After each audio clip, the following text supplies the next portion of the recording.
बिस्मिल्लाहिर्रहमानिर्रहीम, अस्सलाम वालेकुम। मैं हूं आपका मेज़बान ख्वाजा अब्दुल मोइद और मैं हूं जाहिद खान और आप सबको गपशपनामा में खुशामदीद। जी नाज़रीन, आज गपशपनामा का एक नया एपिसोड लेके हम आपकी खिदमत में हाजिर हैं। जैसा आप जानते हैं कि आपके जो हॉट फेवरेट प्रोग्राम है गपशपनामा बहुत ज़्यादा पसंद किया जा रहा है, इसी वजह से हम आपके सामने जल्द से जल्द आ जाते हैं। अच्छा, ये जो आपने हॉट का लफ्ज़ इस्तेमाल किया है वो इसलिए तो नहीं कि मैं इस सेट में मैं भी मौजूद हूँ? हाँ बिल्कुल जी। और आज वैसे भी मौसम बड़ा हॉट हो रही है, आजकल मौसम भी गर्मी बहुत गर्मी हो रही है जो है वो हो रही है। और आज हमारे स्टूडियो का एसी भी ख़राब हो गया। बिल्कुल। और मेरी तबीयत भी ख़राब है, जो हमारा फीवर है उसकी टेम्परेचर भी जो थोड़ा बढ़ रहा है, कभी इनको भी हो जाता है कभी मुझे भी हो जाता है। और वैसे भी आजकल मुझे इससे बड़ा डर लग रहा है क्योंकि इसके जो सिम्टम्स आ रहे हैं ना, अल्लाह माफ़ करे, लेकिन फिर भी आप लोगों की मोहब्बत के लिए, आप लोगों के अच्छे रिस्पांस की वजह से आज यहाँ मौजूद हैं। मैंने तो बड़ी कोशिश की, एक्टिंग भी की कि मैं आज छुट्टी कर लूँ, लेकिन इन्होंने बिल्कुल भी रियायत नहीं दी क्योंकि बता रहे थे बड़ा अच्छा रिस्पांस आ रहा था। उसकी वजह भी है ना कि पीछे काफ़ी ज़्यादा छुट्टियाँ कर ली हैं जब मैं वहाँ पर नहीं था और काफ़ी ज़्यादा काम एक इंकशाफ आज के बिन बुलाए मेहमान में हमारे साथ हो गए जाहिद खान। जी बिल्कुल नाज़रीन, आज शुरू करते हैं गपशपनामा। और गपशपनामा का पहला जो हमारा सेगमेंट है वो है आज की ताज़ा खबर।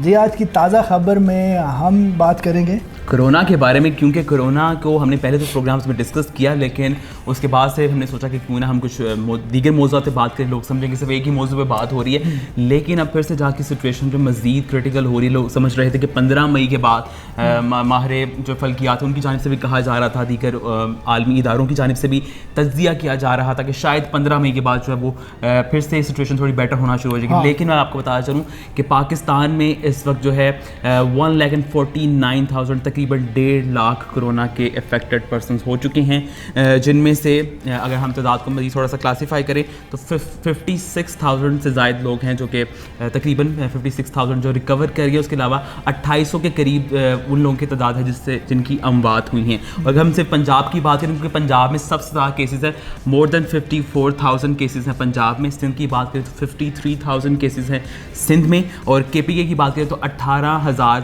और सिर्फ 13 केसेस हैं वहाँ। काफ़ी बड़ी तादाद है जितना पूरी बनी है। उसके अलावा सिर्फ इस्लामाबाद क्योंकि टेरिटरी है उसकी बात करें तो 8,500 कुछ केसेस वहाँ हैं। बलूचिस्तान की बात करें तो 8,177 केसेस जो हैं बलूचिस्तान में हैं।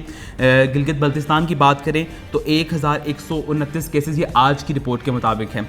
और उसके अलावा अगर कश्मीर की बात करें तो वहाँ 647 केसेस जो हैं वो अभी तक दर्ज किए गए। बिल्कुल। और इसके बावजूद जितने भी फिगर्स बताए हैं मोयद ने, इसके बावजूद हम बहैसियत कौम जो है वो अभी भी इसको एक्सेप्ट नहीं कर रहे। और बहुत सारे हमारे अवाम में ये चीज़ें पाई जा रही हैं। अभी भी कुछ लोग ड्रामा कह रहे हैं, कुछ लोग बहुत सारी चीज़ें कह रहे हैं, लेकिन जो सिचुएशन नज़र आ रही हैं वो बहुत तशवीशनाक है। लेकिन देखिए ना कि अगर ड्रामा भी है, साजिश भी है, अजाब भी है, जो भी था, मतलब कि अगर आ चुका है तो इसके साथ लड़ना है, हमने इसको इसके साथ रहना है। कह लें कि ज़ाहिर रहने वाली बात है कि ज़ाहिर हम उसमें सर्वाइव करना, उस इन्वायरमेंट में किस तरह करना है, आपको बार बार मेरे ख्याल से बताया हमने भी। और इसके अलावा दीगर जितने प्लेटफॉर्म है SOPs के बारे में बार बार बात हो रही है। और बल्कि अब तो हर कोई मास्क पहन भी रहा है, लेकिन कुछ लोग अभी भी जो अवॉइड करें और पब्लिक प्लेसेस पर रश करें, जो अदारे SOPs का ख्याल नहीं रख रहे, जैसा हमारे इदारे में हम ख्याल रखते हैं कि बाहर से जितने लोग आ रहे हैं वो मास्क पहन के रखें, उनको चेक किया जाए और सैनिटाइज़ करवाया जाए उनको नर्सिंग वगैरह में। तो बाकी जैसा पेट्रोल पंप्स हैं वहाँ भी ये चीज़ है, लोग रश है क्योंकि पेट्रोल की आजकल आपको पता कीमतें भी हो रही हैं, कम से कम हो रही हैं, पेट्रोल मिल भी नहीं रहा।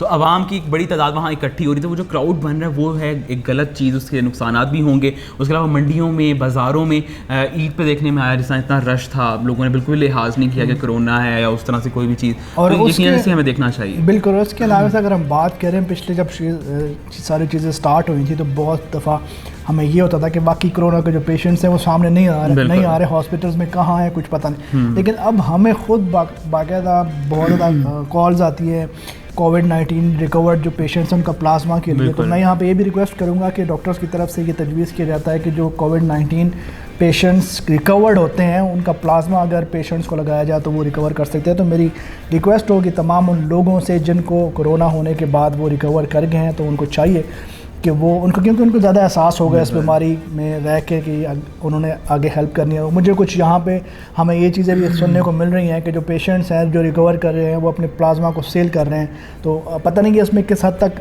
सदाकत है या किस हद तक नहीं है, ये कुछ कहा नहीं जा सकता, लेकिन फिर भी रिक्वेस्ट ये होगी कि वो ऐसे पेशेंट्स हैं तो डेफिनेटली वो और अगर वो ऐसा कह रहे हैं तो उनको इतना सोचना चाहिए कि किस मरहले से, मतलब कि मौत के मुंह से वापस आ रहे हैं और किस तरह की बाद में हरकत कर रहे हैं, मतलब कि उनको थोड़ा सोचना चाहिए कि अल्लाह ने हमारी पकड़ भी करनी है, और बल्कि एक तो उनकी हो भी गई, एक इससे बढ़ के क्या थी कि वो इस तरह की बीमारी में मुब्तला हो गए जिसमें चांसेस ही नहीं थे बचने के, और अल्हम्दुलिल्लाह उनको अल्लाह का शुक्र करना चाहिए कि वो बच गए हैं और अब जाके थोड़ा सा आवाम के लिए कुछ अपने रोल अदा करें। उसके बाद बल्कि मुझे ये भी याद भी आ गया कि कुछ दिन पहले अगर हम उन लोगों की बात करें जो कि कोरोना के, तो उन लोगों को भी आज जिक्र करेंगे क्योंकि कुछ ही दिन पहले वर्ल्ड डोनर्स डे गुजरा।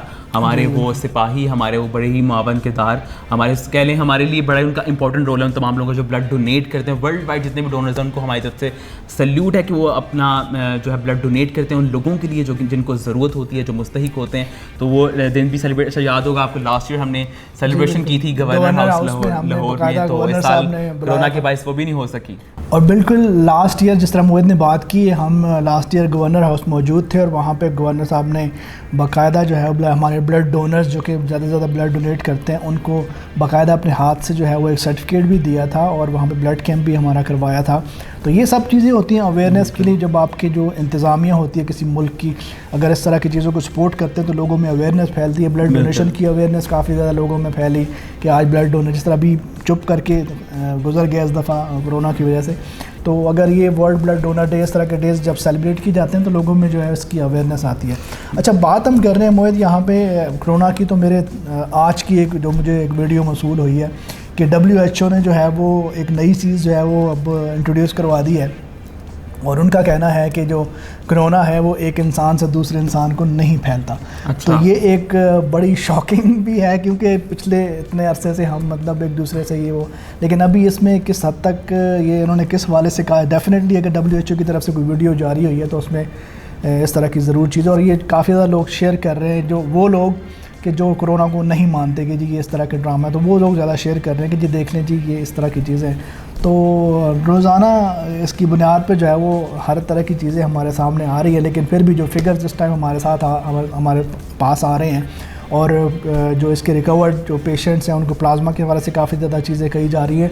और अब तो हम मेरे जानने वालों में बहुत सारा, जिस तरह पहले होता था कि आप पूछते थे कि जी आपने कोई कोरोना का पेशेंट देखा है, आपके सामने किसी को डायग्नोज हुआ, तो मैं कोहार्ट से पिछले दिनों जब गया हुआ था तो वहाँ पे 3-4 ऐसे जो डिस्पेंसर हैं जो वहाँ पे एक गाँव में, मतलब उनकी जो शॉप वगैरह है, जो क्लिनिक वगैरह है, तो वहाँ पे वो लोगों से डील करते थे। तो अब वो 2-3 ऐसे लोग हैं जो पॉजिटिव डिक्लेयर हुए हैं और घरों पे जो है वो उनको अब आइसोलेट किया गया है।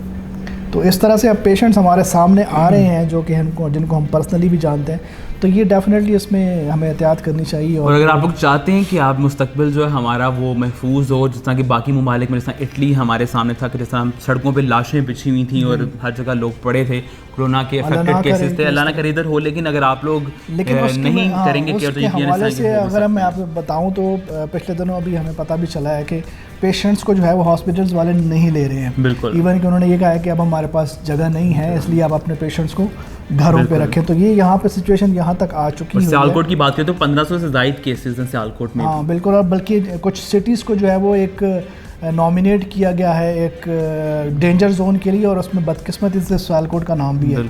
तो ये एक बड़ी तशवीशनाक बात है। तो यकीन आप लोगों की तरफ से हमें एक्सपेक्टेशन है कि आप लोग ख्याल रखेंगे और जो आगे आप लोगों को रेसिपीज़ बार बार बताई जा रही हैं ख्याल रखें। बल्कि आप, मैं अभी भी कहूँगा कि ज़रूरत के तहत ही बाहर निकलें। अगर आपको कोई काम नहीं तो आप लोग घरों में ही रहें, और जितनी मेरे अपने आप के बचा सकते हैं अपने आप को, उतना आपके लिए बेहतर, आपके घर वालों के, तमाम माशरे के लिए बेहतर। बिल्कुल। और उसमें अगर हम ये कहें कि जब लॉकडाउन था तो सब लोग हम ये कह रहे थे घरों में महसूर होकर रहेंगे। अब हुकूमत ने लॉकडाउन ख़त्म कर दिया, लेकिन हमारे लिए अगर आसानी होगी तो फिर हमें ख़ुद बहैसियत कौम, बहैसियत इंसान, अशरफुल मखलूक़ात में समझता हूँ, तो फिर हमें अपने बुरे और अच्छे का खुद ही ये चीज़ देखनी चाहिए। मास्क जो हमारे SOPs हैं उनको अगर हम करें तो डेफिनेटली हम इस चीज़ से बच सकते हैं। लॉकडाउन तो नहीं है, अगर हम बाहर जा सकते हैं अपनी मर्ज़ी से, लेकिन अगर हम जाते हैं तो फिर उसको अगर अच्छा, वैसे हम बाहर क्यों निकल रहे हैं, मतलब कि आवाम बाहर क्यों निकल रही है? ज़ाहिर है पैसे कमाने के लिए, खाने के लिए, कपड़े लेने के लिए, मतलब ज़ाहिर है कुछ ज़रूरियात उनके तहत निकल रही है बाहर। लेकिन इंसान कमाने के लिए घर से निकले, जिनके पास चलें सेविंग है, उनको चाहिए वो घर में ही रहें। मैं ये बात इसलिए कह रहा हूँ कि इंसान अभी भी लालच में है कि वो कमा ले सिचुएशन में भी। तो मैं इसको लिंक करना चाह रहा हूँ सिचुएशन से कि अभी हमने अपने हमसाया मुल्क में देखा कि एक मशहूर अदाकार सुशांत सिंह राजपूत जिन्होंने सुसाइड कमिट किया। तो आप लोगों ने लेकिन मीडिया पे वो खबर देखी होगी उनकी, आपने तस्वीर भी देखी होगी। इतना पीक पे जाके इतनी शोहरत, पैसा, हर तरह की चीज़ उनके पास, गाड़ी, घर, हर चीज़ अपनी कह लें कि दुनिया की जितनी भी आसाइशें थी तमाम मौजूद थी, लेकिन फिर भी एक सुकून नहीं था।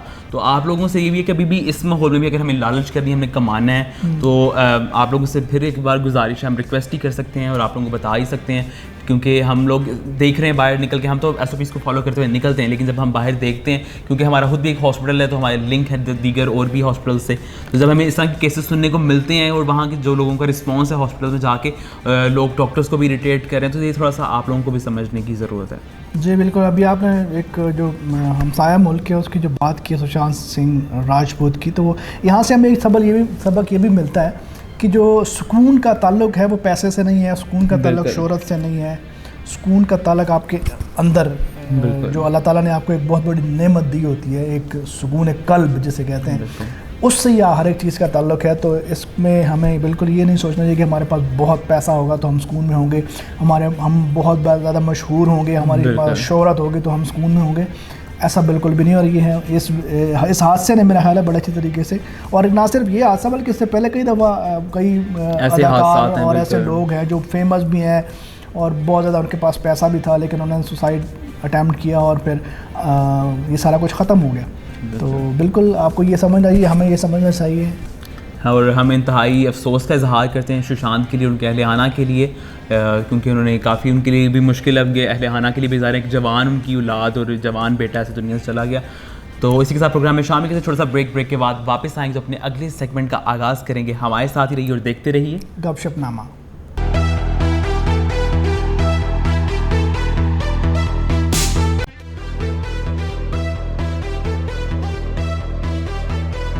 वेलकम बैक नाज़रीन, आप देख रहे हैं गपशपनामा। और ब्रेक पे जाने से पहले हम बात कर रहे थे ताज़ा ख़बर पे, और उसमें हमने कोरोना को डिस्कस किया है। और अब हम हमारा नेक्स्ट सेगमेंट होने जा रहा है जिसका नाम है हॉट स्टोरी। जी जनाब, हॉट स्टोरी में हमारे पास होती हैं कुछ गरम हॉट स्टोरीज़, जो कि दिखने में तो वैसे गरम भी लगती हैं, जब उनकी हम बातचीत करते हैं तो माहौल ज़्यादा गर्म हो जाता है, क्योंकि उनकी नौयत इस तरह की होती है और आम देखने में नहीं आती, उस तरह की बातें लोग सुनते नहीं और थोड़ी अजीब व गरीब होती हैं। तो आज सर आपकी स्टोरी से स्टार्ट करते हैं, आप स्टोरी लाएँ हैं और किसके बारे में हो? जी बिल्कुल, आज की जो स्टोरी है आप सब लोग के लिए काफ़ी ज़्यादा नाउन होगी, सब लोग जानते हैं, और वो आज की स्टोरी है टाइटैनिक। टाइटैनिक कैसे डूबा? हम सब जानते हैं कि जो टाइटैनिक जो है, जिस तरह मूवी भी है, हाँ बिल्कुल ऐसे करके टूट के फिर डूबा था, लेकिन उसकी पीछे वजह क्या थी वो हम आज डिस्कस करेंगे। हमें आपको ये पता है कि आइसबर्ग के साथ टकराता है और फिर वो आहिस्ता आहिस्ता बीच में से टूटता है और फिर वो डूब जाता है। लेकिन आज आपको बताएंगे, ये एंड तक जब आप देखेंगे तो आपको पता चलेगा कि उससे इसके अलावा भी कुछ ऐसी चीज़ें थी जिसकी वजह से जो है वो टाइटैनिक जो है वो डूबा है। अगर हम टाइटैनिक की बात करें तो 1912 में 11:40 पे इस जहाज़ को जो है वो हादसा पेश आया और अटलांटिक ओशन के बर्फीले पानी में ये जहाज़ जो है वो डूब गया था। और अगर हम बात करें इसके जहाज़ की अहमियत के बारे में, तो ये माना जा रहा था कि ये जो जहाज़ है ये उस ज़माने का सबसे बड़ा टाइटैनिक जहाज़ था, और जब ये अपने सफ़र पे रवाना होने लगा था तो उस वक्त सब लोगों की जो तवज्जो थी इसके ऊपर थी, और जो उस रूट पे बताते हैं कि जो उस रूट पे जितने भी जहाज़ थे वो तमाम की टिकट्स जो है वो सेल नहीं हुई, और इस जहाज़ की टिकट सबसे ज़्यादा पहले सेल हुई, और हर बंदे की यही ख्वाहिश थी कि वो इस तारीख़ी सफ़र का जो है वो हिस्सा बने। इस वजह से जो है वो सब लोगों ने इसकी धड़ाधड़ टिकटें ख़रीदी।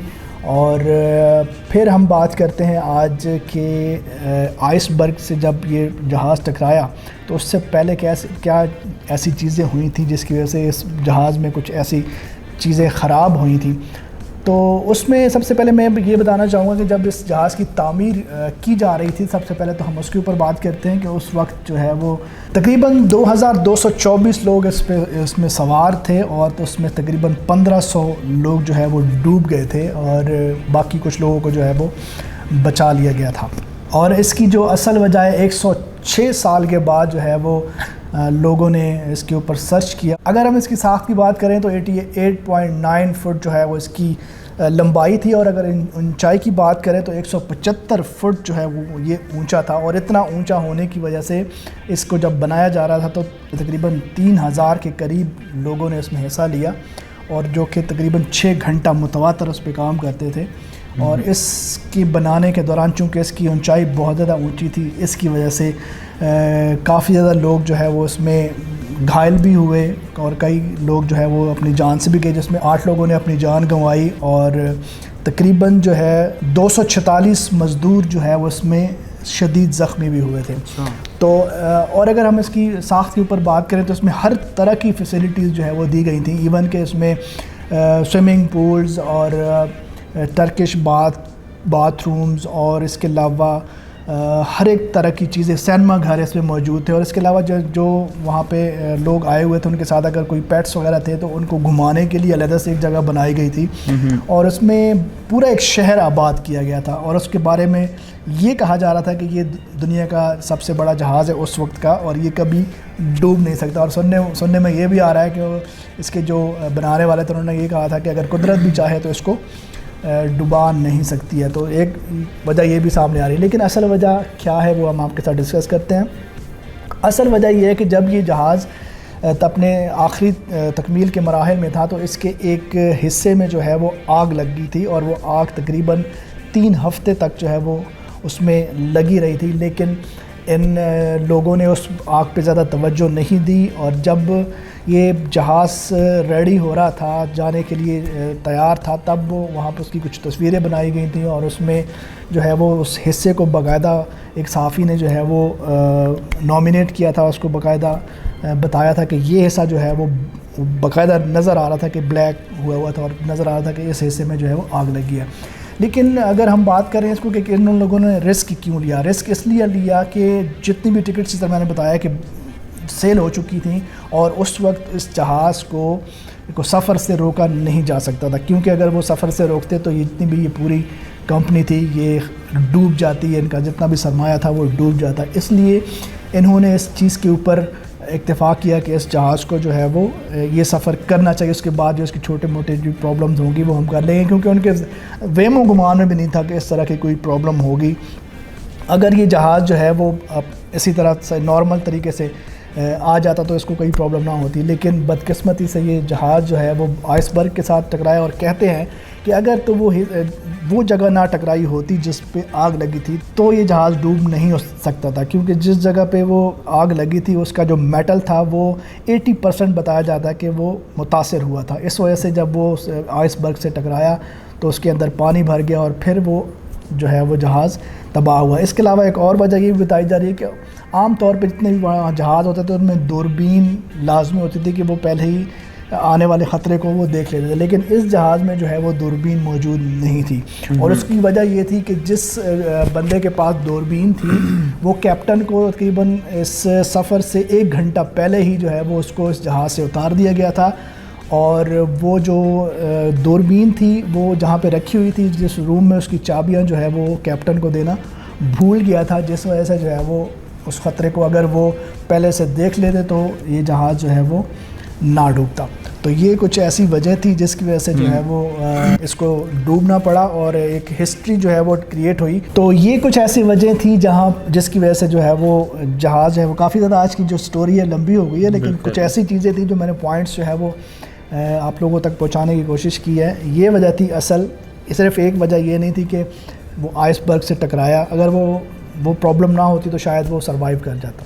लेकिन कुदरत जो है वो बिल्कुल इस तरह भी हो सकता है कि साजिश हो, जिस तरह आप बता रहे हैं कि जिस बंदे की ड्यूटी थी दूरबीन के ऊपर उसको बाहर भेज दिया गया, बिल्कुल, और चाबियां भी नहीं दी गई, तो यकीन कुछ कह नहीं सकते, बिल्कुल, लेकिन एक हादसा भी हो सकता है। लेकिन ये जो चीज़ें हमारे सामने आई हैं वो आप लोगों के साथ शेयर की। जी मोहित, आपके साथ भी, आपके पास भी जी मेरे पास जो आज स्टोरी है उसने एक सबक ही, सबक तो एक हर स्टोरी में होता है, जिस तरह कि मैं निकालने पर उस वक्त, तो इस स्टोरी में भी बहुत अच्छा सबक था। कुदरत के खिलाफ जो भी जाएगा तो उसको या अगर कैसी बात करता है, लेकिन उसको उसकी हार ही होगी, उसे कामयाबी नहीं मिलेगी।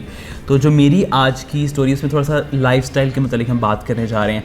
आप लोगों ने यकीन हांगकॉन्ग का नाम सुना होगा, और आप लोगों के ज़हन में जब आता तो इसका आप समझते हो, ज़्यादातर लोग, मुझे भी यही था कि शायद एक मुल्क है हांगकॉन्ग, लेकिन हांगकॉन्ग चाइना का एक शहर है, लेकिन इसकी अपनी करेंसी है, अपना झंडा है, लेकिन ये चाइना के तहत नहीं है, मातहत नहीं है उनके, बल्कि इनकी अपनी एक कह सकते हैं कि चाइना का एक एडमिनिस्ट्रेटिव यूनिट है जो कि अपना मैं कह लूँ खुद मुख्तार है, अपने आप को खुद चलाता है, लेकिन इसका कोई वज़ीर आज़म या इसका कोई प्रेसिडेंट नहीं है, बल्कि इसका एक चीफ एग्जीक्यूटिव है जो कि इसको चलाने में अपना मावन किरदार अदा करता है। अच्छा, और हांगकॉन्ग जैसा बाकी दुनिया में कुछ ऐसे शहर मौजूद हैं जो कि बड़े इसलिए मशहूर हैं कि वहाँ बड़ी बड़ी बिल्डिंग्स हैं, और वहाँ वो लोग चाहते हैं जिनके पास वो पैसा है, या वहाँ के रहने वाले लोग बहुत अमीर हैं, लेकिन ये तस्वीर का एक रुख है जो हमेशा हम देखते हैं।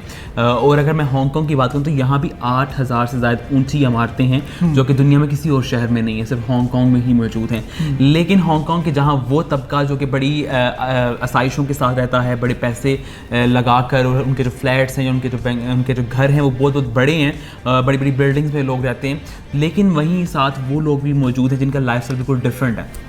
अच्छा, ये सिर्फ हांगकॉन्ग में दिखने में आया है। इस तरह भी होता है कि कभी जैसा हमारे पाकिस्तान में हम बात करें तो घर छोटे भी होते हैं, बड़े भी होते हैं, हर एक अपने अपने बजट के हिसाब से एक उनका लाइफस्टाइल होता है, उसके मुताबिक लोग रहते हैं। लेकिन हांगकॉन्ग में एक बहुत अजीब बात है कि वहाँ के लोग जिनके पास ज़्यादा वसाइल नहीं है, उनके घर किस तरह के, उनके घर एक पिंजरे की तरह है। मतलब अगर हम जहाँ कसाई की दुकान पर जाएँ तो जिस तरह के उन मुर्गियों का एक पिंजरा नजर आता है, इस तरह के उस साइज़ का एक पिंजरा होता है, और उसमें सिर्फ और सिर्फ एक इंसान बैठ या लेट सकता है, तो सिर्फ लोग उसमें रहते हैं। और ये जिस तरह कि ये हमारा एक बड़ा हॉल है, उस तरह के हॉल में डिफरेंट वो सारे केजेस पड़े हैं, और वहाँ एक एक बंदा रहता है, एक पिंजरे के अंदर, उसके अंदर उसका सामान भी उसी के अंदर है, और उसी एक हॉल के अंदर एक टॉयलेट होगा जो कि तमाम लोगों ने इस्तेमाल करना है, एक ही कॉर्नर में किचन होगा और वो भी तमाम लोगों ने इस्तेमाल करना है। और वहाँ एक तो ये कैटेगरी है घरों की, उसके अलावा एक कैटेगरी ऐसी भी है, बल्कि पिक्चर्स दी हमारी आप देख रहे होंगे स्क्रीन पर, कि वॉशरूम्स के अंदर ही किचन है।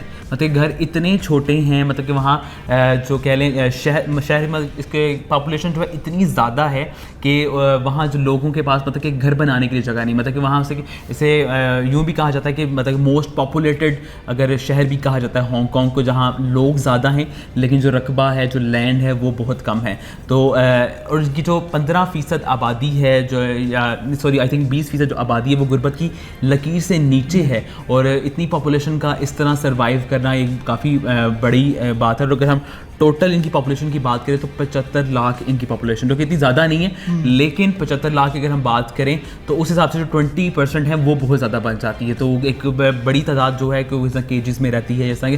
तो ये बात करने का मकसद या ये कहानी या इस तरह का लाइफस्टाइल आपके साथ शेयर करने का मकसद ये था, क्योंकि हमने स्टार्ट पे आज सुशांत की कहानी का भी जिक्र किया, तो इंसान को अपने से नीचे वालों को देखना चाहिए। आजकल ऐसे मैंने जब ये कहानी सुना था, वैसे मैंने कुछ और तैयार किया था, लेकिन प्रोग्राम से थोड़ी देर आने से पहले ये कहानी भी मेरी नज़र से गुजर गई, या ये चीज़ जो एक हैरत अंगेज़ ही थी, लोग इस तरह इस लाइफस्टाइल में भी रहते हैं। तो आजकल हमारी कोशिश होती है कि हमें हर तरह की आसाइश मिल जाए, हर तरह की चीज़ें मिल जाएँ, हम अपनी ज़िंदगी को मज़ीद खूबसूरत बना सकें, लेकिन कहीं ना कहीं हमें उन लोगों का भी ख्याल करना जो हमारे से नीचे वाला तबका है, जो सर्वाइव करने में जिनको मुश्किलात पेश आती हैं, जिनके रोज़गार इस वक्त बंद हो चुके हैं, जिनको और भी बहुत ऐसे शोबाजात हैं जिनमें मुश्किलात का सामना है। तो आप लोग उनको भी देखिए, सिर्फ ऊंची ऊंची बिल्डिंग्स में रहने से आपका स्टैंडर्ड ऊंचा नहीं हो जाता, आपके सोच को, आपके किरदार को, इन तमाम चीज़ों को भी ऊंचा होना बहुत ज़रूरी है। बिल्कुल जी, बिल्कुल। और वाकई आपकी जो स्टोरी थी आज काफ़ी ज़्यादा सीखने को इस चीज़ में हमें मिला है कि मतलब इंसान है,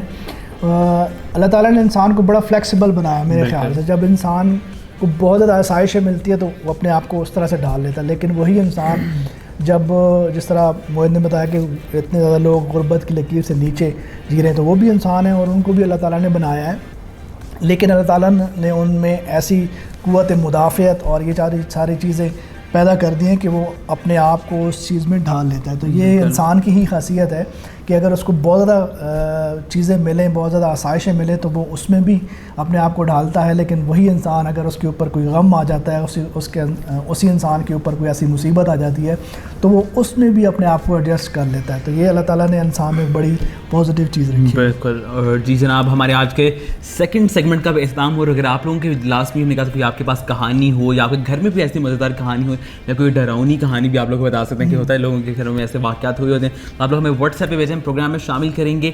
और हमारा जो व्हाट्सएप नंबर आपकी स्क्रीन पर मौजूद है, उसके अलावा अगर आप यूट्यूब पर देखें तो आप कमेंट बॉक्स में हमसे रब्ता कर सकते हैं। कमेंट बॉक्स में अपनी जो स्टोरी है वहाँ भी लिख सकते हैं। उसके बाद हम लोगों को यकीन प्रोग्राम में शामिल। और अभी तक आपने अगर हमारा यूट्यूब चैनल सब्सक्राइब नहीं किया तो अभी सब्सक्राइब करें। और हम इंशाल्लाह वेरी सून हम 1K भी रीच करने वाले हैं। हमें खुशी है कि 1000 लोग हमारी फैमिली बन जाएंगे। और अगर साथ ही साथ बेल आइकन दबाना मत भूलिएगा। इसके अलावा हमारे जो दीगर सोशल मीडिया लिंक्स हैं, फेसबुक और इंस्टाग्राम, उनको भी ज़रूर फॉलो करें। इसके बाद शामिल करेंगे छोटा सा ब्रेक के बाद वापस आएंगे और बढ़ाएंगे हमारी गपशप को। तो हमारे साथ ही रहिए और देखते रहिए गपशपनामा।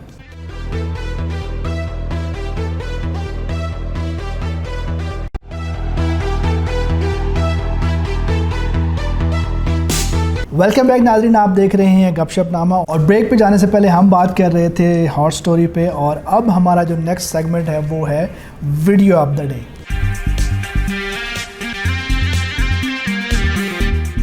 जी जनाब, वीडियो ऑफ द डे में हमारे साथ होती हैं कुछ मज़ेदार वीडियोस और कुछ जिनमें कुछ अच्छे पैगाम भी होती हैं, कुछ फ़नी भी होती हैं।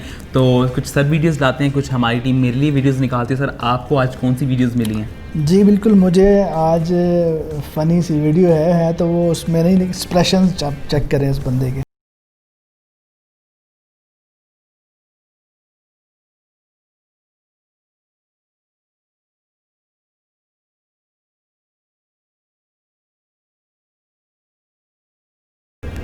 ऐसे अगर करेंगे तो फिर तो मेरे ख्याल से बिल्कुल भी कोई नहीं देखेगा कि इस तरह के एक्सप्रेशंस होंगे। तो अच्छा, जो देख रहे हैं वो भी भाग ना, जाएंगे। आप अगर वीडियोस देखो तो इसकी सारी वीडियोस ना एक्सप्रेशंस पे हैं और इसके काफ़ी ज़्यादा मेरे ख्याल से आपको फॉलो कर रहे हैं क्योंकि आप एक्सप्रेशन में काफ़ी ध्यान दे नहीं, वैसे एक्सप्रेशन ही सारी चीज़ होती है। आप अपने एक्सप्रेशन से अपनी सारी जो आपकी जज्बात होते हैं, एहसासात होते हैं, ये देखें ना एक्सप्रेशंस निकल रहे हैं, बातें होती है, वो आप लोगों तक पहुंचा सकते हैं। बिल्कुल।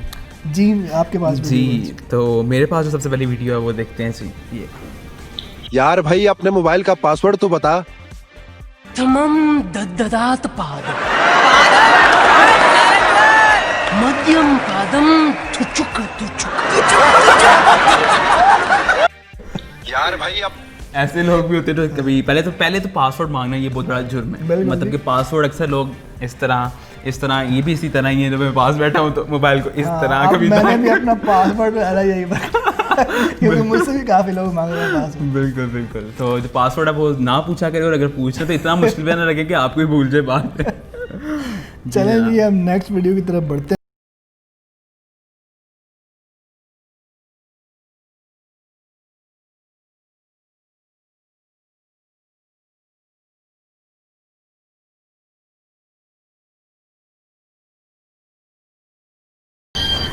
ये तो आपके साथ ज्यादती इस तरह की हुई है या हम लोगों को दिखाना चाह रहे हैं इस तरह? नहीं, मैं ये उन लोगों के साथ जो होती है, कह रहे हैं। हाँ बिल्कुल, जिन बेचारों को मतलब ये सारा कुछ करना पड़ता है। नहीं, वैसे बुरी बात भी नहीं अगर आप कर लेते हैं तो उसमें मेरे ख्याल से कोई नहीं, कोई अच्छी बात भी नहीं है। नहीं, मतलब कि अच्छे तरीके से अगर आप दोनों मतलब कि खुद खुशी से अगर शोहर काम कर तो वो बुरी बात नहीं। अगर वो सीखना चाहें तो ये वीडियो से बड़ा कुछ सीख सकते हैं। मेरे ख्याल से आप एक दफा करके दिखाएं, अगर म्यूजिक हम प्ले करते हैं तो मैंने तो दिखा दिया ना वीडियो। नहीं, हम एक दफा फिर से स्टूडियो में प्ले करते हैं तो मेरे ख्याल से आपको भी करके दिखाना है कि जो लोग सीखना चाहते हैं इस पे आप लोग।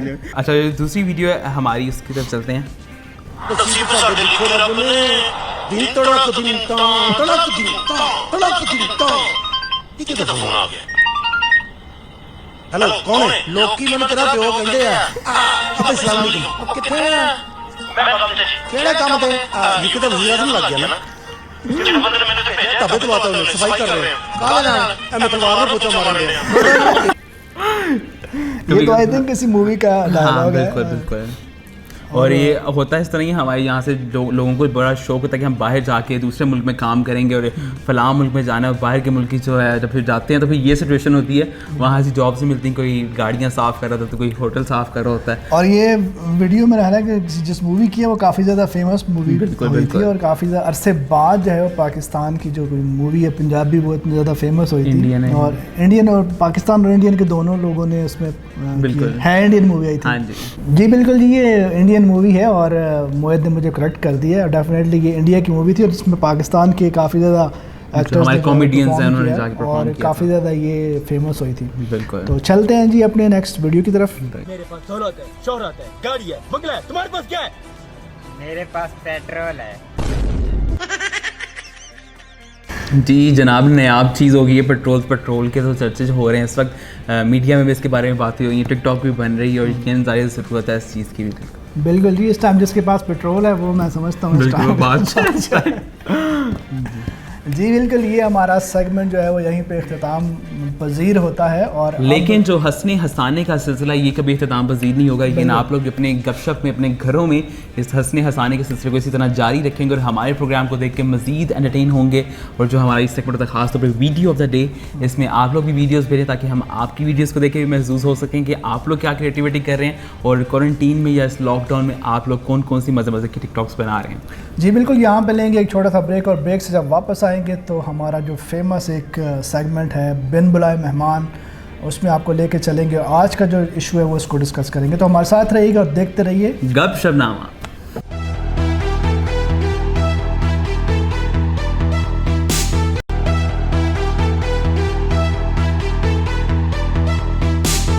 वेलकम बैक, ब्रेक से वापस आ चुके हैं और आप देख रहे हैं गपशपनामा और हम बढ़ रहे हैं अपने आखिरी सेगमेंट की जानिब जो कि है बिन बुलाए मेहमान।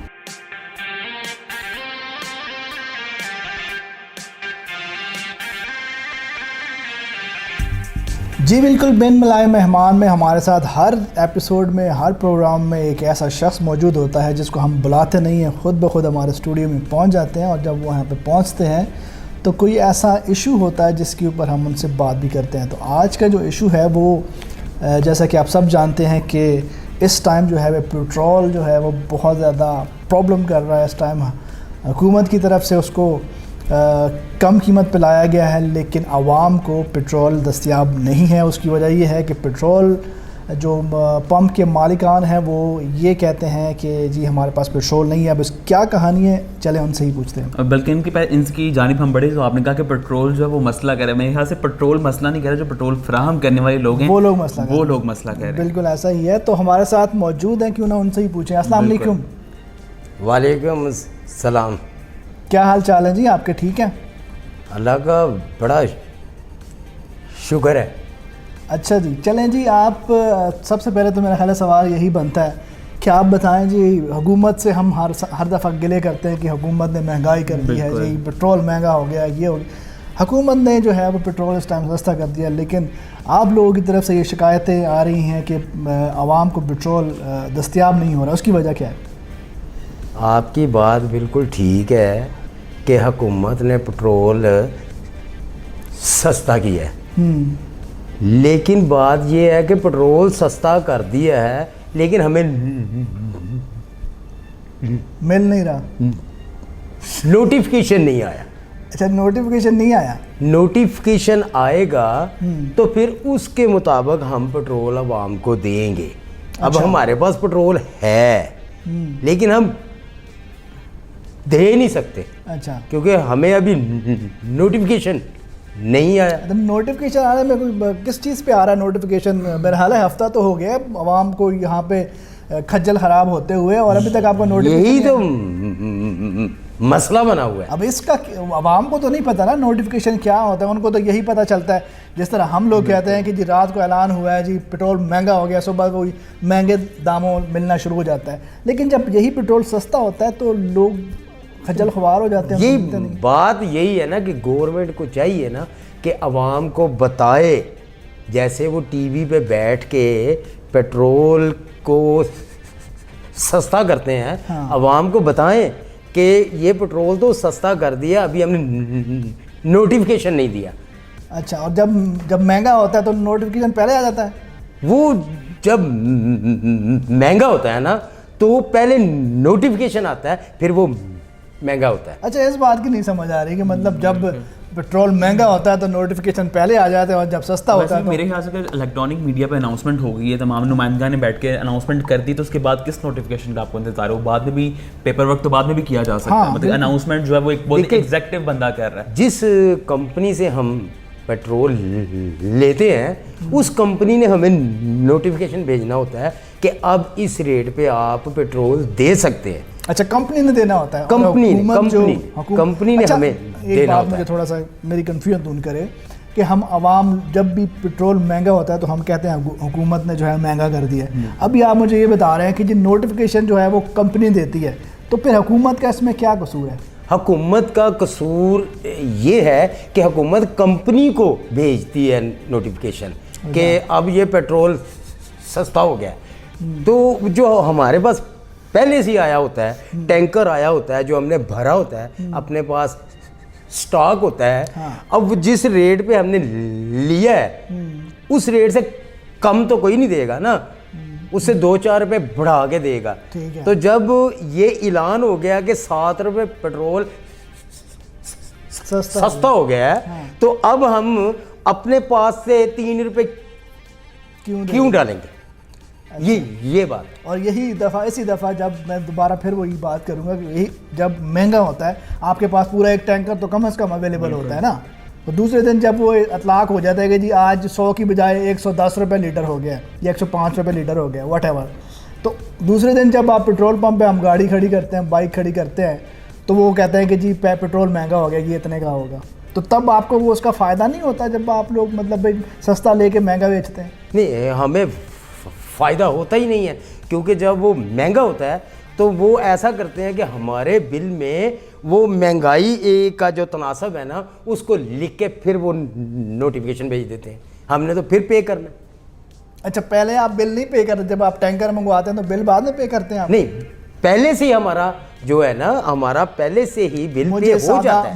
मुझे उलझाए मत, मेरा हाल है पूरी आवाम इस टाइम उलझ रही है इस बात पे कि जी आप ये कहना चाह रहे हैं कि जब आपके पास पेट्रोल आ जाता है, टैंकर आ जाता है, उसकी पेमेंट आपने कर दी, ठीक है, आपने वो पेट्रोल ख़रीद लिया, दूसरे दिन या तीसरे दिन नोटिफिकेशन आ गया, नोटिफिकेशन से मुराद हुकूमत ने ऐलान कर दिया कि जी पेट्रोल महंगा हो गया, 5 रुपये लीटर महंगा हो गया, ठीक है। अब आपने वो पैसे दे दिए, पेट्रोल आपका हो गया। अब आप उसी पेट्रोल को जिसको आपने कीमत दी है उसी को आप 5 रुपये महंगा बेच रहे हैं, तो आपको फ़ायदा नहीं है? नहीं, ऐसा होता ही नहीं है। कैसे नहीं होता? ऐसे होता है, हमने एडवांस बुकिंग करवाई टैंकर की, तो हमारे पास टैंकर आ गया, हाँ। हमने भर लिया, हाँ। अब अगले दिन बकौल आपके कि गवर्नमेंट कहती है कि हमने 5 रुपये इसको महंगा कर दिया। हाँ। अब महंगा हो गया तो हमें कैसे फ़ायदा होगा, क्योंकि हमने वो 5 रुपये अपनी कंपनी को फिर देने।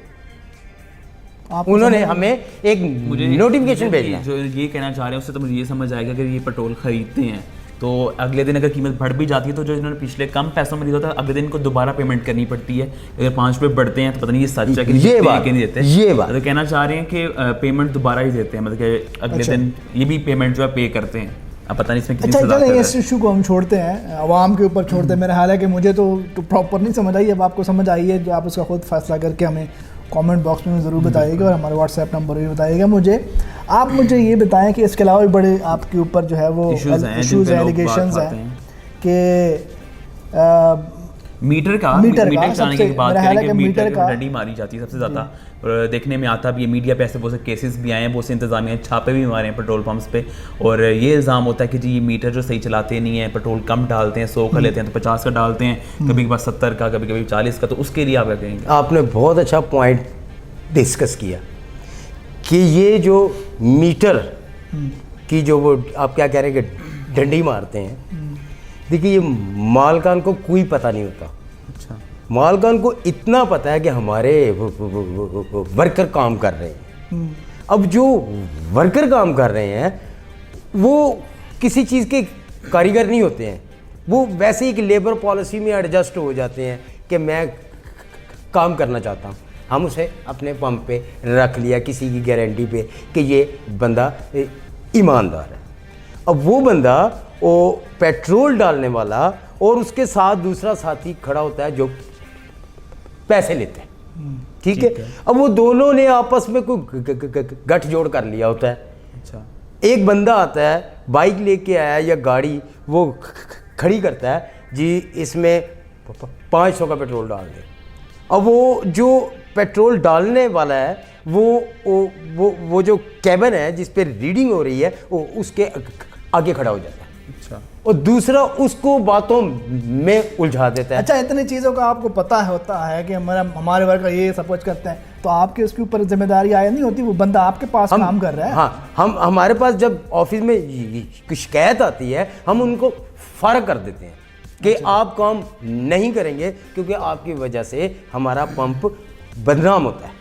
उसको फारिग कर, लेकिन दूसरे लोग आ जाते आपके हैं। पास कैमरे भी तो लगे होते हैं, आप सारा कुछ देख रहे हो। अब जो कैमरा लगा होता है, कैमरा बैलेंस तो नहीं होता आपके पास, क्योंकि मैनेजर कोई भी बैठे अगर होते एक हैं इदारा है, बकायदा। उसकी हाँ। देखिए, एक चेक जो बैलेंस बहुत चेक ज़रूरी है। बैलेंस है उसका ये है कि जब हमने उनको ये सौंप दिया कि आपने रात को 12 बजे हमें ये सारी परचेजिंग देनी है, अब वो देखते हैं कि हमने 10,000 लीटर पेट्रोल दे दिया। अच्छा। उसकी उन्होंने उस रेट के मुताबिक हमें ऑफिस में पेमेंट कर दी। चाहे अवाम के साथ वो जो मर्जी करें, लेकिन अवाम के साथ ऐसा ज़्यादातर तो नहीं होता, लेकिन होता है। आपको पता है ना, होता है। तो फिर आप क्यों उसके लिए सदेबाब नहीं करते लोगों का? मतलब बहुत दफ़ा तो ऐसा हुआ कि हमारे कुछ वर्कर्स हैं जो वहाँ से पेट्रोल डलवा के लाए हैं उसमें, और वापस जब वो गाड़ी में से निकाला है तो उसमें से कितने पॉइंट्स कम होता है। देखिए, ये बात आपकी ठीक है, हम ऐसा करेंगे आपकी वसातत से कि हम अपनी एसोसिएशन को कॉल करेंगे।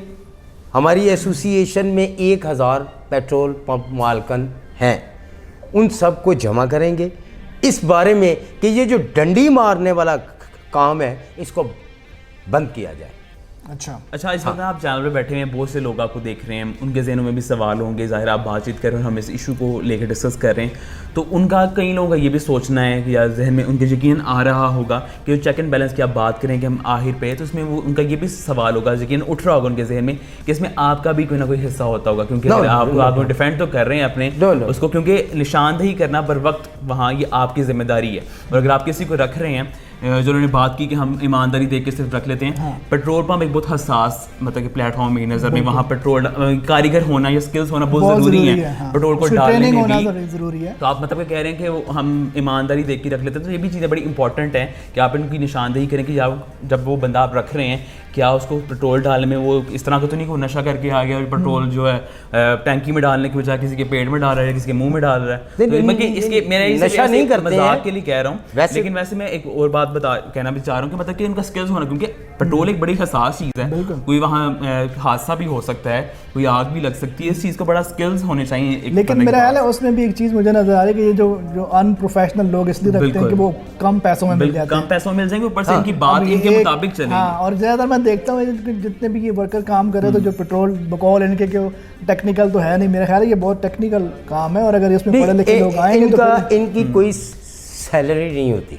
अच्छा, सैलरी नहीं होती, ये कमीशन बेसिस पे काम करते हैं। अच्छा, इनका हमने रखा होता है कि 1000 लीटर पेट्रोल की एवरेज होती है, उसमें से इनकी कमीशन होती है। तो अब आप देखें, किसी पंप पे जाते हैं तो वो आपको आवाज़ देंगे मेरे पास आ जाए, उसके पास ना आ जाए, आप मेरे पास आ नहीं, जाए, हर सारे वो भी पंप्स पे आवाज़ तो ऐसा देता नहीं है। होता ना। मैं भी कुछ मालिकान को जानता हूँ जो सैलरी बेस भी रखते हैं, बिल्कुल। बड़े- और वो लिखा जो भी होता है, इश्तिहारात लगे सैलरी होते हैं। बेसिस पे जो लोग होते हैं वो परमानेंट होते हैं, वो पक्के होते हैं, वो पेट्रोल डालने वाले नहीं होते, उनके ज़िम्मे पेट्रोल पंप के और बहुत से काम होते हैं। ये जो आगे जो खड़े हुए हैं ना, ये सैलरी पे नहीं है, ये कमीशन बेसिस पे है। आज इस पंप पे काम कर रहे हैं, एक हफ्ते के बाद किसी और पंप पे चले जाते हैं, ठीक है। इसलिए इनको फारग किया जाता है कि इनके जहन में यही आता है कि हम दिहाड़ी लगाएं।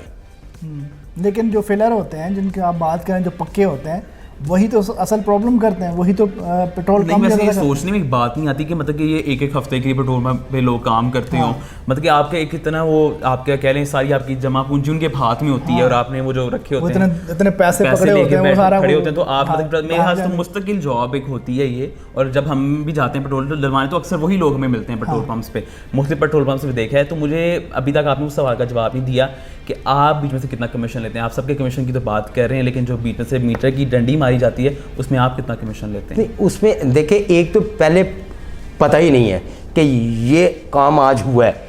ये उस वक्त पता चलता है जब कोई कस्टमर झगड़ा करता है इनके साथ, यहाँ तक के पंप पे गोली भी चली है।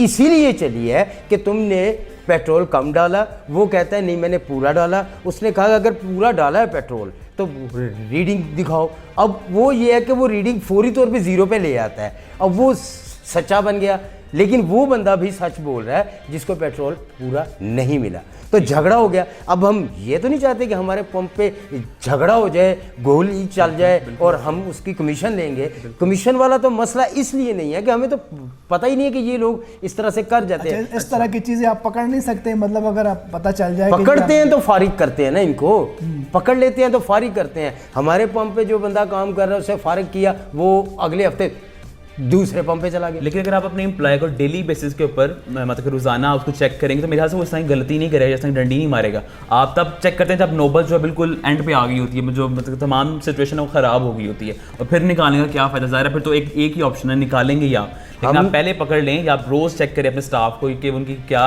नकलो हरकत है, किस तरह वो काम नहीं नहीं, हम ये सारा मसला एसोसिएशन पर रखेंगे। अच्छा। कि ये जो प्रॉब्लम्स आ रही हैं आवाम को पेट्रोल के हवाले से एक कम डाला जाता है या फिर झगड़े होते हैं, ये किस तरह से ये प्रॉब्लम सॉल्व हो, इसके लिए एसोसिएशन कोई ना कोई हमें ऐसा एजेंडा देगी जिस पे हम काम करें। अच्छा, इसके अलावा एक और चीज़ भी है मोहित, क्योंकि लोग जिस तरह का अभी पेट्रोल नहीं मिल रहा, मतलब जो हुकूमत का रेट है उस पर नहीं मिल रहा, लेकिन वही अगर आप उनको जो है ना ज़्यादा पैसे दें ब्लैक में जिस तरह होता है, तो वो जितना मर्जी पेट्रोल ले लें।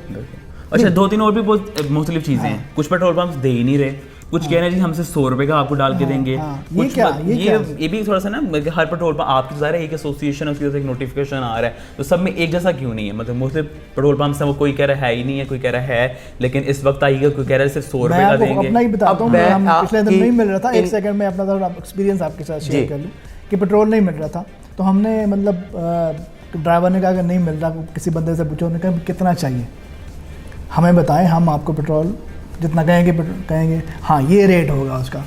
तो ये कहने का मकसद ये है कि ब्लैक में तो हर एक चीज़ मिल जाती है, फिर ये क्यों कहा जाता है कि पेट्रोल आ नहीं रहा या मिल नहीं रहा, इसकी क्या वजह? हाँ, अब ये है कि शुरू से आपके सवाल का जवाब देता जाऊंगा मैं कि पहली बात अभी पहले सवाल जवाब पहली लेके बात जाइए, हम जाने भी नहीं देंगे अभी हाँ। आपको। ठीक है, मैं जाने वाला भी नहीं हूँ। पहली बात तो ये है कि हमें 3 दिन के बाद एक टैंकर मिलता है। पहले कोरोना से पहले हमें रोज़ एक टैंकर मिलता था, ठीक हो गया, या हम 2 भी मंगवा लेते थे अपनी सेल के हिसाब से। अब 3 दिन के बाद एक आता है। अब हमारे पास एक आ गया, हमारी कंपनी PSO, ठीक है, दूसरे आगे शेल वालों को कल मिलना है, उनकी कंपनी का अपना खाता है। ठीक है, इसी तरह अटक पंप आ गया, अटक हज़ारा वाले जो लोग हैं उनको 1 वीक के बाद मिला। हर कंपनी का अपना अपनी एक पॉलिसी है। ठीक है। अब हमारे पास जो है गवर्नमेंट ने सस्ता कर दिया, हमने जिस रेट पे लिया है उस रेट पे दे नहीं सकते हैं। अब हमने उसको ब्रेक कर दिया कि नोटिफिकेशन आ जाए इसके सस्ता होने का, तब हम लोगों को दें। अब हमारे पास नोटिफिकेशन आ गया, अब हमने देना शुरू कर दिया, लेकिन ये पता है कि हमारी कंपनी ने ये कहा कि 1 हफ्ते के बाद आपको टैंकर नोटिफिकेशन का छोड़ दें। वही नोटिफिकेशन तब कहाँ होता है जब आपको ब्लैक में पैसे दे रहे होते हैं, तब भी नोटिफिकेशन। जो ब्लैक की तब हवा में बात आप कर रहे हैं ब्लैक की, तो ब्लैक की बात ये है कि हमारे पास जो है पड़ा हुआ है, एक बंदा तंग करता है, एक बंदा फैक्ट्री ओनर है, या फिर उसका कोई कॉरपोरेशन चल रही है, या उसका कोई ऐसा सिलसिला, वो कहता है कि मुझे पेट्रोल दो, मैं आपसे ब्लैक में लेने के लिए तैयार हूँ क्योंकि मेरा बिजनेस रुका हुआ है। अब हमने उसको ब्लैक देना है, लेकिन ब्लैक इतना भी नहीं कि वो अफोर्ड ना कर नहीं, सके। ऐसा नहीं है, ऐसा थोड़ा नहीं है, सा जितना जब आपने ब्लैक देना है तो फिर चाहे वो पूरा टैंकर ही ले लें नहीं, आपसे। पूरा वो एक हद होती है कि हम इतना क्यों दे देते सकते हैं हैं? आपको। मुझे जब बाकी अवाम जो मजबूर है, जिसने 1 लीटर पेट्रोल डालना होता है, उसको बेचारे को आप खजल करवाते हैं, और जो मालिक फैक्ट्री के मालिक हैं या जो भी है वो आपको ज़्यादा पैसा दे के जितना मर्जी ले लें। ये क्या 2 नंबरी है? एक हद है ना, उनको दे देते। अब देखें जो बंदा बाइक पे आता है वो तो कभी भी 10 रुपए जायद नहीं भरेगा ना, वो तो कहेगा कि उसी जाहिर रेट बात पे है, दे उसका दे। हक है ना। जो रेट जब वो पेट्रोल महंगा होता है तब भी वो महंगा भी तो लेता है ना, तो उसका हक है। जब सस्ता हुआ तो उसको सस्ता भी उसको मिले। तो पता होता है ना कि महंगा है, वो घर से ही उतने पैसे जेब में डाल के आता है। हाँ। तो जब सस्ता होता है तो वो महंगा क्यों लेगा? वो नहीं लेगा, वो वैसे ही चला जाएगा, वो हम लोगों को गालियां दे के चला जाएगा। नहीं जाएगा नहीं, वो तो मजबूरी होगी उसको, पेट्रोल के बगैर तो उसकी बाइक चलेगी नहीं। जाहिर बात है, वो जिस तरह मर्जी तो करके ऐसा चलेगा। हो रहा है ना, ऐसा हो रहा है। 50 बाइक खड़ी हुई हैं तो 20 को पेट्रोल डाल दिया है, तो उसके बाद पेट्रोल ख़त्म हो गया और 30 को वापस जाना पड़ा। ऐसा हुआ। अच्छा चलें, ये इन्होंने तो माना नहीं। मेरे पास अभी 2 और इश्यूज़ हैं जो कि इनके पेट्रोल पंप या इनके प्लेटफॉर्म के रिलेटेड हैं। पहला जो है उस पर हम बात करते हैं, दूसरे के बाद फिर बढ़ेंगे। पहला ये कि अब कोई देसी सिस्टम तो चल नहीं रहा कि जो रजिस्टर या पेन के खाते से लिखा जाए या उनको रसीदें दी जाएँ। सब तमाम चीज़ें मशीनों के ज़रिए चल रही हैं, और एक मशीन होती है जिसमें आपकी पेट्रोल की पर्ची या रसीद भी निकलती है। आप लोग अपने कस्टमर्स को, जो लोग पेट्रोल डलवाते हैं, उनको वो रसीद क्यों नहीं देते? आप लोग अक्सर जब भी मतलब कि मांगे जाए खराब हो तो रही है। खराब है, क्यों? ये मशीन भी क्यों है खराब है? नहीं, रसीद जो है ना, वो हमारी जो बड़ी कंपनीज हैं और ये कॉरपोरेशंस हैं या बड़े इदारे हैं, वो रसीद लेते हैं, हम देते हैं। अच्छा, वो रिकॉर्ड के लिए लेते हैं, हम लूटना देते तो आम हैं। शहरी को है ना, उनको तो लूटना भी मुश्किल है। उनको तो लूटना ही मुश्किल, क्योंकि उन्होंने तो बड़ा चेक एंड बैलेंस मतलब करना है। आपके कहने का मकसद है जो 100 रुपये का पेट्रोल डलाएगा उसको आप पर्ची नहीं देंगे? नहीं, अगर वो कोई लेना चाहता है 100 रुपये की नहीं तो लेना पर्ची, चाहता है वो, आप कहते हैं खराब है। नहीं, वो देखिए, एक 100 रुपये की पर्ची उसने करनी क्या है? क्यों नहीं करनी? हो सकता है उसने अपना कल बजट बनाया हुआ। एक शहरी ने जो कि कह लें इस मुल्क का हिस्सा, उसने टैक्स देता है। हाँ। उसके पास ये प्रूफ होना चाहिए कि वो उसने क्या चीज़ खरीदी है। यही तो अब जाके इस मुल्क से करप्शन खत्म होगी, जब हम 50 रुपए की या 10 रुपए की चीज़ भी खरीदेंगे और उसकी वही जब रसीद आप जिसकी मांगेंगे। आप पर्ची देंगे उस पर आपका ऑडिट भी होगा, जिसमें पर्ची नहीं देखिए, देंगे मैं आपको। मुल्क की करप्शन तो नहीं खत्म कर सकता हूँ, लेकिन आप अपना मैं- किरदार तो अदा मैं कर सकते हैं ना। ये कर सकता हूँ कि ये आपने जो पॉइंट आउट किए हैं, ये एसोसिएशन अच्छा, के सारी इन टेबल बातें पे। एसोसिएशन पे ना डालें। हाँ, कुछ अब आपको हमने बुलाया, आप हमारे पास आए हुए हैं। देखिए, मैंने बुलाया, वो भी मेहमान मैं बने। एसोसिएशन का मेंबर हूँ, प्रेसिडेंट नहीं। अच्छा, आप इस तरह अपने आप को छुड़ा रहे हैं कि मैं एसोसिएशन पे डाल रहे हैं। ठीक कह रहा हूँ, लेकिन चलिए आप एसोसिएशन जो से हट समझ रहे हैं। आपके अपने जाती पेट्रोल पंप भी तो हैं, हम उनकी भी बात कर रहे हैं। मतलब कि आप अपने पेट्रोल पंप से तो अपना हुक्म चला सकते हैं ना, वहाँ तो आपकी बात मानी जा सकती है। हाँ, अल्हम्दुलिल्लाह 3 पेट्रोल पंप है मेरे। तीन है। अच्छा, तो और तीनों के ऊपर मुझे उम्मीद है कि आप एसओपीज़ का ख्याल नहीं रखें, क्योंकि हुकूमत ने और इंतजामिया ने कहा। दूसरा मेरा यही इशू था कि एसओपीज़ का भी ख्याल नहीं रखा जा रहा। एसओपीज़ का हमने इतना ख्याल रखा कि इसके बावजूद हमारा एक पंप सील हो गया।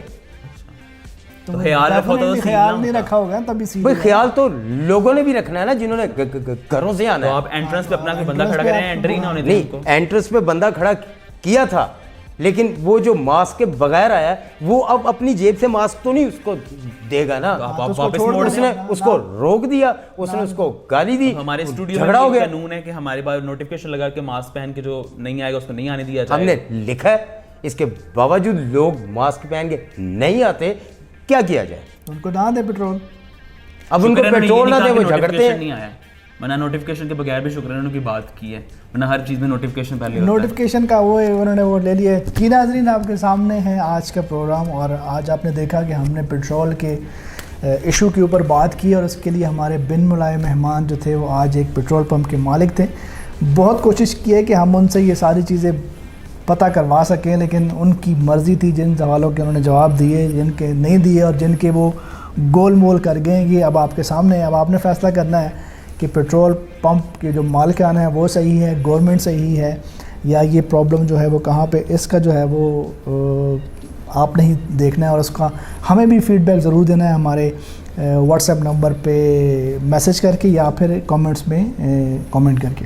बिल्कुल, और इसके अलावा तमाम आवाम के लिए हमारे इस सेगमेंट की जब से ख़ास तौर पे एक पैगाम होता है और आज भी इस पैगाम को लिए चलते हैं और आपको बताएंगे, और बल्कि आप चाहेंगे, आप सब लोग हम उम्मीद करते हैं हमारे इस प्रोग्राम की, हम चाहेंगे कि एक अच्छा पॉजिटिव इमेज बने हो इस मुल्क की भी। तो आप लोग ये आज से अहद करें कि जितने भी पेट्रोल पंप्स हैं, जितनी भी जगह पे आप जाके शॉपिंग करते हैं या कोई ख़रीदारी करते हैं या कोई भी आप पेट्रोल डलवा रहे हैं, यहाँ तक कि आप सोना ख़रीदें, महंगी से महंगी चीज़ें, सस्ती से सस्ती, तो आप लोग कोशिश करें कि उनसे रसीद मांगें ताकि उनकी करप्शन भी जो है ख़त्म की जा सके। जो मीटर गन का मसला है उसकी निशानदेही करने के लिए आप खुद वहाँ लड़ें नहीं, खुद वहाँ हंगामा हराई नहीं करें, बल्कि इंतज़ामिया को उसकी इत्तला करें ताकि इंतज़ामिया उसके खिलाफ सख्त एक्शन लिया जाए। और अगर उसके बाद करके इंतज़ामिया के कोई एक्शन नहीं लिया जाता तो फिर आप लोग अपना हक मनवाने के लिए कोई और प्लेटफॉर्म को इस्तेमाल करें, लेकिन इनको छोड़िएगा मत, क्योंकि इस तरह के लोगों की निशानदेही करना, इनको कैफ़े किरदार तक पहुँचाना बहुत ज़रूरी है। और आप लोगों को हमेशा हम कहते हैं कि आप अपना किरदार अदा करते रहें, आप अपना किरदार अदा करेंगे, खुद बदलेंगे तो मुल्क बदलेगा। हम चेंज की बात करते हैं, मैंने पिछले प्रोग्राम में भी कहा था, और हमेशा जब तक हम चेंज नहीं ले आएंगे तो हम ये बात करते रहेंगे कि खुद को पहले बदलें,